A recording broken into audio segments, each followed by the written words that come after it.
Hola, ¿cómo estás? Es un agrado encontrarnos en este punto del mundo para contarte de la actividad de prensa en RCP Radio Podcast.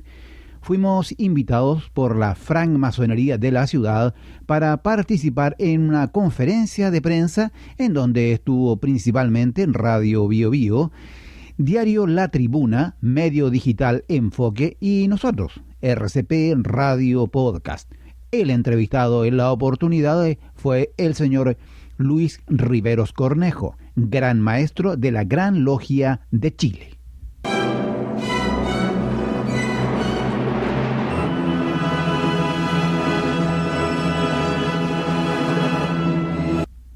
A ver, Luis Riveros, gran maestro de la Gran Logia de Chile. Cuéntanos qué lo trae por Los Ángeles. Estoy invitado a participar en una serie de actividades que son internas, en el aniversario también del Colegio Concepción Los Ángeles, que cumple 26 años y lo celebra el día de mañana. Y también visitaré a dos autoridades, al gobernador y al alcalde, para saludarlo e intercambiar algunas ideas sobre las cosas que nosotros queremos hacer para contribuir a la ciudad. ¿Cuáles son algunos de esos aportes que usted menciona particularmente para Los Ángeles y la provincia? Especialmente ponernos a su disposición en materias culturales y educacionales. Poner también a disposición de ellos, digamos, la infraestructura del colegio, para que el colegio también pueda realizar estas actividades con el auspicio, el apoyo, ¿no es cierto?, de la municipalidad y de la gobernación. Creo que son temas que ameritan, ¿no es cierto?, una conversación con ellos. Luis, llevándolo al tema de la educación, bueno, aquí tiene un proyecto que ha funcionado. Estamos en un periodo donde la educación ha cobrado mucha fuerza. Ahora está este movimiento de los profesores que surge acá en Los Ángeles, pero ya se está haciendo nacional. ¿Cómo visualizan ustedes el tema? Y también considerando que en algún momento con el tema Parisi también fueron mencionados, quizás se mezcló ahí como un poco el aspecto negativo, lo que ocurría con el candidato Parisi, que él incluyó o lo involucró de alguna manera a ustedes, digamos, en esa noticia. A ver, no, nosotros no tenemos ningún problema en el ámbito de nuestras instituciones educacionales. Se desempeñan perfectamente bien a lo largo de todo el país. Celebramos recién los 60 años de la Corporación Educacional Masónica de Concepción, que lo que ha tenido en los últimos años es básicamente una enorme expansión con nuevos colegios. Estamos trabajando muy firme en eso. Ahora, el evento de los países fue un evento que tiene más que nada que ver con cuestiones de negocios, como ellos lo enfocaron, y que desgraciadamente terminó perjudicándonos a nosotros para terminar un contrato anticipadamente, que evidentemente es una cosa que ocurre. Lamentamos que no haya ocurrido a nosotros, pero fue parte, ¿no es cierto?, del proyecto que teníamos, ¿no es cierto?, para poder recuperar los colegios de Santiago. ¿Cómo ven ustedes, la contingencia con respecto a la reforma educacional? Este fin de semana marcharon gran cantidad de padres en la región metropolitana que están pidiendo que no salga adelante esta reforma. ¿Cómo la ve usted? Yo creo lo vemos con mucha preocupación, porque creo que el país no puede entrar a un blanco-negro. O es esta reforma así como está, o no hay ninguna reforma, que parece ser el punto de vista de algunos. Nosotros pensamos que amerita naturalmente la educación chilena un cambio de fondo, y ese cambio de fondo tiene que orientarse a mejorar la calidad. Y lo que no vemos claramente en lo que actualmente se está discutiendo es cuál es la conexión que tiene con el mejoramiento en calidad de la educación. Yo creo que las ideas que están en ese proyecto son importantes, son interesantes, pero creo que las prioridades debieron haber estado puestas en educación pública. Eso lo hemos manifestado muchas veces, porque es primero recuperar eso, que es la parte más herida de nuestro sistema educacional, y posteriormente otros cambios, ¿no es cierto?, que se beneficiarán de una recuperación que debe experimentar la educación pública a todo nivel, no solo a nivel de la educación general, básica y media, también a nivel de la educación preescolar, que es tan importante, y desde luego a nivel de la educación universitaria. Desde el año 2007 al 2014 las universidades estatales no han tenido expansión en la matrícula. La matrícula ha crecido solamente en el ámbito privado y en las universidades privadas también del Consejo de Rectores. De manera que el tema de educación pública es un tema central que se ha descuidado, y lo vemos que continuará siendo descuidado, porque esto requiere un rediseño, una reingeniería total en materia de finanzas. Yo personalmente habría preferido que el país estuviera discutiendo una ley general de educación pública en lugar, ¿no es cierto?, de este otro proyecto que, como digo, es importante, pero en mi opinión no lo prioritario. Don Luis, RCP Radio Podcast. En temas de diversidad, de igualdad, ¿cuál es la mirada que tiene la Gran Logia de Chile? Bueno, obviamente la masonería ha sido siempre una entidad que ha propiciado diversidad. La masonería misma, ¿no es cierto?, es una institución muy diversa en su interior, ¿no? Diversidad ideológica, valórica, ¿no es cierto?, desde todo punto de vista, de manera que todo lo que vaya en esa dirección a nosotros nos parece adecuado. Lo importante es que sobre estas materias haya discusión informada y discusión transparente, ¿no?, para buscar los caminos que le darán, ¿no es cierto?, el ritmo que requieran los cambios en las mentalidades y en las instituciones. Pero que son importantes porque la sociedad está cambiando, hay nuevas formas de concebir la diversidad desde muchos puntos de vista y nosotros creemos que no hay a priori nada que pueda censurarlo o que pueda de alguna manera coartar. En estos días la francmasonería está enarbolando la bandera del laicismo. ¿Cómo cree usted que se hace cargo la francmasonería respecto del tema de enfrentar lo que es el paradigma clásico de todo el hacer confesional?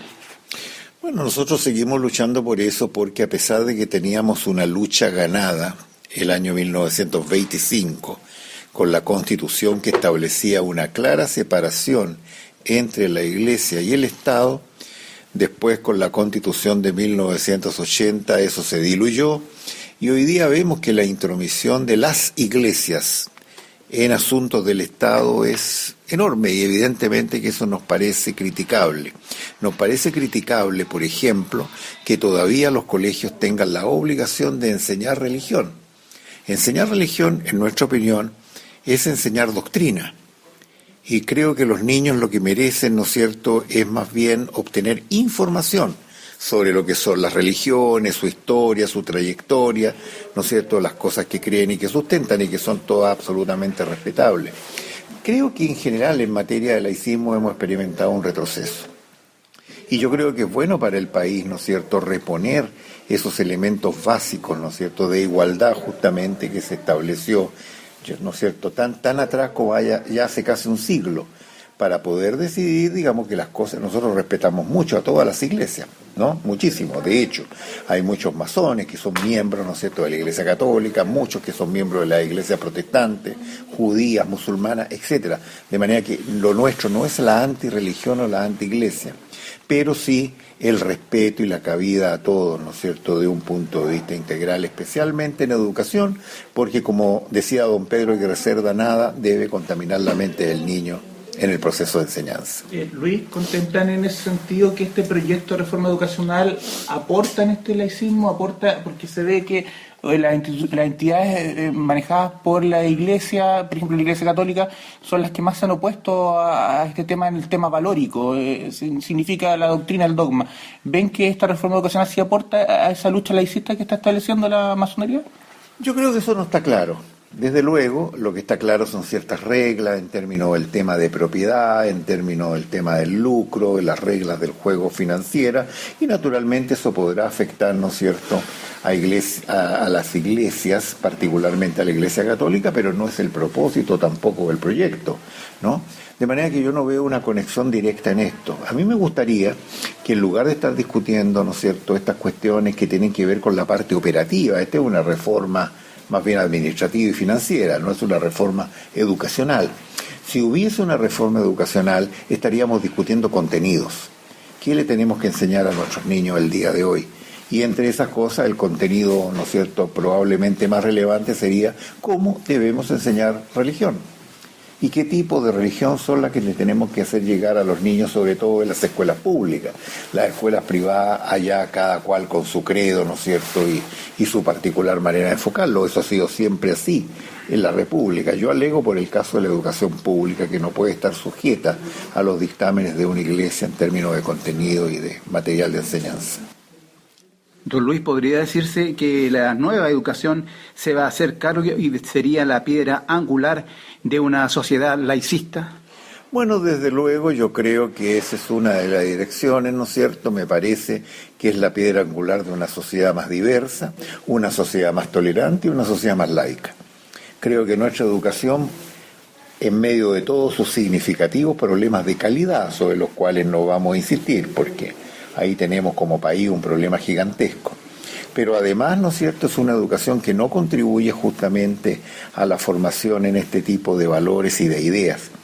Yo creo que promover, ¿no es cierto?, el sentido de tolerancia, por ejemplo, la importancia que eso adquiere en una sociedad diversa es fundamental. Eso no lo estamos haciendo. Nuestros niños salen de la escuela con una visión muy unilateral del mundo y de la realidad. Entonces nosotros abogamos por reponer principios, ¿no es cierto?, que estuvieron en la educación republicana y que fueron una conquista republicana y que fueron borrados, ¿no es cierto?, de un día para otro con la Constitución de 1980 especialmente. Con respecto al tema de la reforma, ¿cómo ve la posición de los padres que lo que piden es que no se les restrinja su derecho a escoger un establecimiento educacional para sus hijos? Ahora, yo creo que todo este debate sobre la reforma educacional ha sido además tremendamente complejo, tremendamente desinformado. Yo creo que no ha habido mucha transparencia en términos de qué es lo que estamos efectivamente legislando.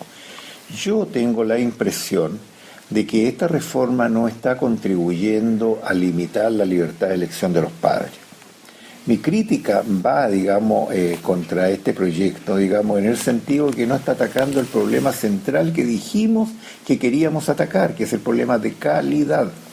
O sea, si este proyecto tiene éxito, ¿no es cierto?, se pone en marcha como está previsto, con todos sus defectos y problemas, bueno, la pregunta es ¿qué va a pasar con la calidad de esto después? Nadie sabe realmente, porque eliminamos el lucro, eliminamos el copago, eliminamos la selección y nuestra educación va a ser mejor entonces, y eso no tiene una respuesta. Y encuentro que ese es y debiese ser el alegato fundamental de los padres, porque los padres tienen que darse cuenta que sus hijos están recibiendo una educación que no es habilitante, es una educación mediocre, que no les permite, ¿no es cierto?, a sus hijos realizarse adecuadamente del punto de vista intelectual, del punto de vista espiritual, del punto de vista ciudadano. Tenemos problemas muy serios y creo que los padres deben enfatizar eso como un gran problema que estamos hoy día desatendiendo y estamos profundizando, además con esta reforma y su particular enfoque.